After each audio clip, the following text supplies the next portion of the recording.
नमस्कार, पिंकल मेहरा डोगरा जर्नलिस्ट। इस समय हमारे साथ कश्मीरी विस्थापित जो व्यक्ति हैं वो मौजूद है यहाँ पर। ये इनकी कुछ समस्याएं हैं जगती क्वार्टरों को लेकर, इनसे जानते हैं। सर, सबसे पहले आपका स्वागत। क्या परेशानी आ रही है आपको? जगती में 2011 में क्वार्टर माइग्रेंट को अलाट हुए हैं। उसके बाद आज ऐसा माहौल बनाया गया है जैसा गुंडागर्दी बनाई गई है, दहशत फैलाया जाता है ताकि कश्मीरी पंडित खौफजदा होकर यहाँ से चले जाएंगे, भाग जाएंगे।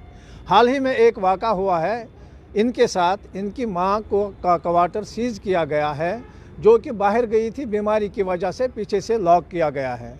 जब वो तहसील जोन पर गई तो उनको वहाँ धक्के दिए गए, बदतमीज़ी की गई उनके साथ और उनको कहा कि आप यहाँ से दफ़ा चले जाओ।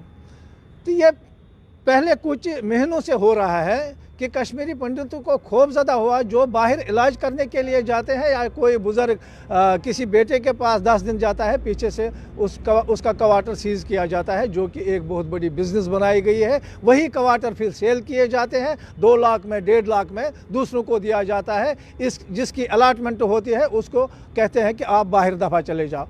इसके अलावा हमारी समस्या है, जिनको जो अलाट किए जाते हैं वो भी कश्मीरी पंडित समाज से होते हैं या किसी और अन्य समाज से होते हैं? कश्मीरी पंडित से ही होते हैं। वो भी पता नहीं है कौन कौन लाते हैं, वो ओपन नहीं करते हैं। वो उन्हीं के पास होता है, किसको वो देते हैं, अलॉटमेंट करते हैं, क्या करते हैं, क्यों करते हैं, कैसे करते हैं, क्या वो जिसकी अलॉटमेंट है क्या वो कैंसिल करेंगे? वो अलॉटमेंट जिसका क्वार्टर अलॉट हुआ है वो कैंसिल नहीं कर सकते हैं। जब कैंसिल करते हैं, कैंसिल करने की वजह क्या बताते हैं? वो कहते हैं कि ये लॉक है, दूसरा कोई एजेंट उसके पास जाता है कि इसके क्वार्टर को ताला कर लीजिए। गवर्नमेंट क्यों नहीं खुद करती है? आप सीधा आरोप रिलीफ कमिश्नर पे लगा रहे हैं कि उनकी मिली भगत के बिना तो ये संभव ही नहीं है, तो आप सीधा आरोप उन पे लगा रहे हैं कि क्या उनकी मिली भगत? देखिए, ये तो मिली भगत ही है, ये तो अफसरों की मिली भगत ही है। अगर मिली भगत नहीं होती है, एक छोटा सा मुलाजिम कैसे लॉक कर सकता है? एक छोटा मुलाजिम कैसे किसी के क्वार्टर में जाता है कि निशानदेही करता है कि जो डेली वेजर है उसका क्या हैसियत है कि किसी का क्वार्टर लॉक करे, जबकि ऊपर से कोई मिली भगत नहीं है। अब आप हमारे चैनल के माध्यम से क्या प्रशासन से गुहार लगाना चाहते हैं? प्रशासन से हमारी और भी डिमांड है ना। हमारी डिमांड है रिलीफ को बढ़ाया जाए, हमारी प्रॉपर्टी वापस की जाए, हमें कश्मीर में बसाया जाए, रोज़गार दिया जाए बेरोज़गार नौजवानों के। हमारी अपील है गवर्नमेंट के साथ कि कश्मीरी पंडितों को हिरास न किया जाए। ये एक ऐसा माहौल बनाया गया जाता है कि कश्मीरी पंडितों को तंग करके वहाँ से जम्मू से भी भगा देंगे। जैसे कश्मीर से हम अगर उस वक्त भी सरकार एक्टिव होती, हमारे साथ इतना जुल्म नहीं होता। आज भी वही होता है, आज भी हमें यहाँ से भगाने की कोशिश की जाती है। इसके लिए हम गवर्नर साहब से अपील करना चाहते हैं, वो खुद इस मसले को देखे।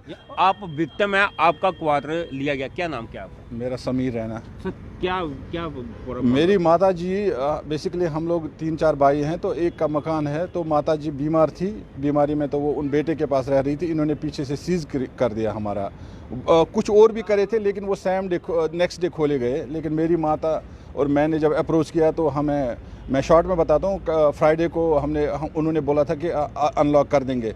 लेकिन जब हम अंदर गए तो वहाँ पे जो ऑन स्पॉट ऑफिसर थे उन्होंने हमारे साथ रेसिज्म की टिप्पणी की। मेरी माता को बोला दफ़ा जाके बाहर मरिए आप।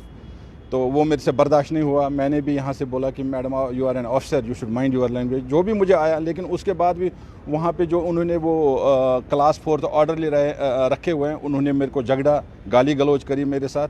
और तब भी उनका मसला वहीं पे ठंडा नहीं पड़ा। फिर उन्होंने जो अपने लैंड ऑर्डर वाले होते हैं उनको बुलाया और मुझे हॉस्टेज रखा गया वहाँ पे। आप इसके बाद आपने कोई पुलिस में कंप्लेन वगैरह की उनकी? सर, मुझे तो मौका ही नहीं दिया गया, मुझे तो वहीं से हॉस्टेज बनाया गया ऑफिशियली। तो अब आपने कोई ऐसा बना रहे हैं जो आपके साथ जो भी हुआ तो आपके सामने उसको लेकर आप कोई पुलिस के पास जाएंगे? कल गए सर, मुझे तो वहीं से अभी ये आ रहा है कि आप उनसे मिलिए, इनसे मिलिए। वो तो आप समझ रहे हैं ना, एक करप्ट नेक्सस है। वो सबको कॉन्फिडेंस में लेके ये चीज़ चल रही है। वही तो कहना चाह मेरी तो सुनो।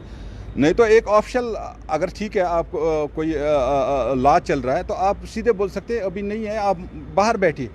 आप तो बोल रहे हैं माता जी मेरी 75 साल की, मेरी भगवान है वो, उनको आप बोल रहे हैं बेटे के सामने आप दफ़ा होके बाहर मरिए।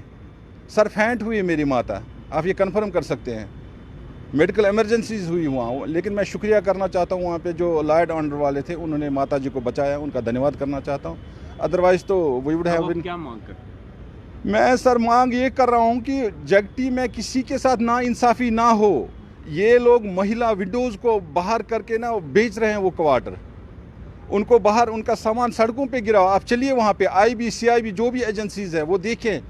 कल भी मैं वहाँ पे था, 1 नंबर में 2 फैमिलीज़ को लड़ाया जा रहा है, कत्ल होने की वहाँ पे संभावनाएं हैं। और मुझे बोला गया आप पढ़े लिखे क्रिमिनल हो। मैंने इलेक्शन लड़ी है सर 2008 में, मैं भारत माता का लाल हूँ, मैं कोई क्रिमिनल नहीं हूँ, एजुकेटेड हूँ। मुझे गुंडा बोला गया, और वो भी ऑफिशियल्स ने। सर कहाँ है ये डेमोक्रेसी है क्या मेरी? तो ये थे व्यक्ति जिनके साथ आप बीती हुई है, और ये कई तरह के गंभीर आरोप लगा रहे हैं। इस समय मौजूदा जो वहाँ पे प्रशासन के लोग आप पहुँचे थे। हम अपने चैनल के माध्यम से सरकार से यही गुहार लगाते हैं, अगर तो इनकी मांगें जायज़ हैं और उनमें कुछ सच्चाई है तो प्रशासन उन मांगों पर गौर करे। अलबत्ता इस तरह की अगर कोई भी जो शिकायत आती है उसकी पहले जांच पड़ताल करें। अगर जांच पड़ताल में दोषी जो भी पाया जाता है प्रशासन उस पर कार्रवाई करे। इस तरह की और अपडेट के लिए आप जुड़ रहे हैं डोगरा जनहित न्यूज़ के साथ। नमस्कार।